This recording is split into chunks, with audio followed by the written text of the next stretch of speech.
नमस्कार दोस्तों, आज की इस वीडियो में हम क्लास 12th हिंदी की अंतरा पुस्तक से दूसरा देवदास की इजी समरी पढ़ने वाले हैं। तो चलिए बिना देर के अपने वीडियो को शुरू करते हैं। सबसे पहले हम समझते हैं इस पार्ट के इंट्रोडक्शन को। तो ये चैप्टर जो है ना, ये कहानी दूसरा देवदास प्रेम के महत्व और उसकी गरिमा को ऊंचाई प्रदान करती है। कहानी से यह सिद्ध होता है कि प्रेम के लिए किसी नियत व्यक्ति, स्थान या समय की आवश्यकता नहीं होती, बल्कि वह स्वयं ही घटित हो जाती है। देखो, सबसे पहले चैप्टर में ना हर की पौड़ी का मनोहर दृश्य का वर्णन किया गया है कि हर की पौड़ी पर शाम के समय गंगा की आरती का रंग निराला होता है। भक्तों की भीड़ मनोकामना की पूर्ति के लिए फूल, प्रसाद आदि की खरीदारी करते हैं।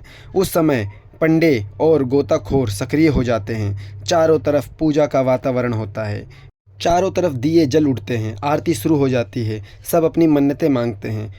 इसके अलावा गंगा पुत्र उन गोताखोरों को कहते हैं जो गंगा में डुबकी लगाकर भक्तों द्वारा छोड़े गए पैसे को इकट्ठा कर लेते हैं और अपनी उसी से आजीविका चलाते हैं। इनका जीवन ना गंगा पर ही डिपेंड होता है। ये रोजी रोटी के लिए इन्हीं पे डिपेंड होते हैं और कभी कभी इनके साथ हादसा भी हो जाता है, किंतु बगैर अपने जीवन की परवाह किए ये इस काम में लगे रहते हैं, क्योंकि ये इनके जीवन यापन का एक जरिया है। इसलिए इन्हें गंगा पुत्र या गोताखोर कहते हैं। इसके अलावा भक्तजन चंदन और धूप की सुगंध से पूरा ये यहाँ का दृश्य मनोहर हो जाता है।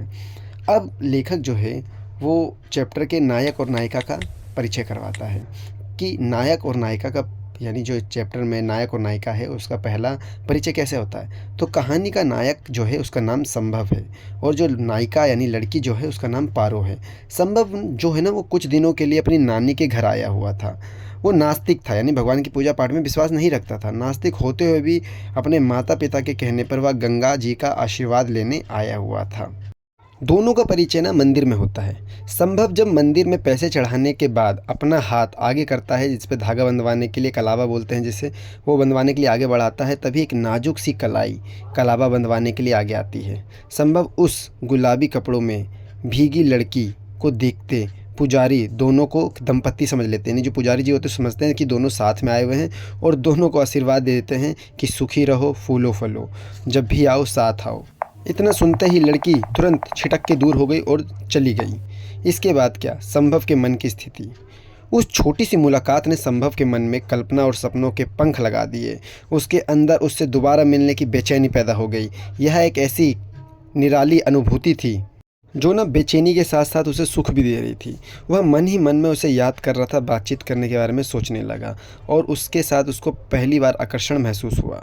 लड़की का आंख मूंद कर अर्चना करना, माथे पर भीगे बालों की लटा, कुर्ते को छूता गुलाबी आंचल, ये सब उसके ख्यालों में आ रहा था। जो संभव है वो बस कैसे भी एक बार फिर से लड़की से मिलना चाहता था। अब क्या, मनसा देवी पर मनोकामना की गांठ। मनसा देवी मंदिर है वहाँ पे। मनसा देवी पर सभी भक्तजन लाल पीले धागे मनोकामना हेतु बांधते हैं। फिर क्या, संभव ने भी अपनी मनोकामना की गांठ लगा दी वहाँ पे और उस लड़की से फिर से मिलने की इच्छा जताई। वो उसका पहला आकर्षण उसके दिल से जा नहीं रहा था और ये आशा करा कि फिर से मैं एक बार उस लड़की से मिल पाऊँ। दूसरी तरफ पारो ने भी इसी प्रकार की आशा लगाई और मनोकामना की गांठ लगाई। दोनों ही एक दूसरे से मिलने के लिए बड़े ही बेचैन थे। अचानक मंदिर के बाहर दोनों मिल भी जाते हैं। दोनों ने अपनी अपनी मनोकामना की इधर गांठ लगाई और इधर वो मिल गए। फिर पारो की मन की दशा कि जब ये मिले दोनों दूसरी बार, तब पारो की मन की दशा क्या थी, पारो अंदर से कैसा फील कर रही थी, इसका वर्णन लेखक ने किया है। पारो की मनोदशा भी संभव से अलग नहीं थी। वह स्वयं भी उससे आकर्षण में बन चुकी थी, यानी वो भी उसके बारे में बार बार सोच रही थी। युवा मन का निश्चल प्रेम केवल एक झलक देखने के लिए व्याकुल था।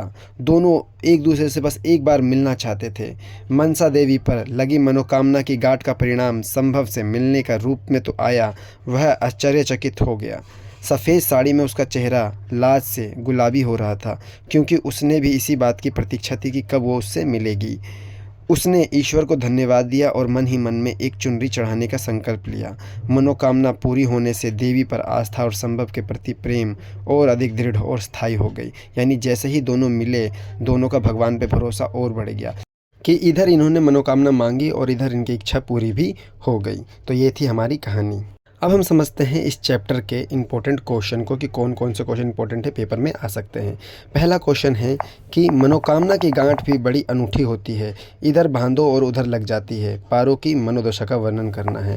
जैसे मैंने भी बताया, इधर उन्होंने मन्नत मांगी और इधर पूरी हो गई, और पारो की मनोदशा का वर्णन करना है इसी क्वेश्चन में। दूसरा क्वेश्चन है संभव के मन की स्थिति का वर्णन करना है कि संभव के मन की स्थिति कैसी थी, और हर की पौड़ी का दृश्य का वर्णन करना है। तो दोस्तों, आज की वीडियो यहीं पर समाप्त होती है। वीडियो अगर आपको पसंद आए तो वीडियो को लाइक करें, हमारे चैनल को सब्सक्राइब करना ना भूलें और अपने दोस्तों के साथ इसको शेयर जरूर करें। मिलते हैं आपसे नेक्स्ट वीडियो में।